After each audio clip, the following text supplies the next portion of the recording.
আমার খারাপ লাগতেছে যে ছোট ছোট বাচ্চারা, আমি তো পড়াশোনা শেষ করছি আরো অনেক আগে, আর বিশ্ববিদ্যালয়ে ঢুকছিলাম আরো অনেক আগে।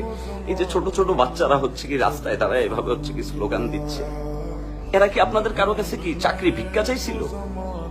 এরা কি কেউ কি বলছিল যে আমাকে প্রশ্নপত্র দেন আমি চাকরিতে বসি? এখন আপনি এইটা বলতে পারেন যে কি যে যেসব ছেলে মেয়েরা হচ্ছে রাস্তায় আন্দোলন করছে এরা প্রত্যেকেই কি সরকারি চাকরি পাবে? কিন্তু না, হ্যাঁ এরা পাবে না। কিন্তু কোটাটাতে যদি সংস্কার হইতো এরা হয়তো একটা আশা পাইতো, মানুষ বাঁচে আশায়, বাকিটা বাঁচে তার পরিশ্রমে। আমি পরিশ্রমে বিশ্বাস করি, আমি নিজেকে বিশ্বাস করি। 2018 সালে যখন কোটা আন্দোলন হয়,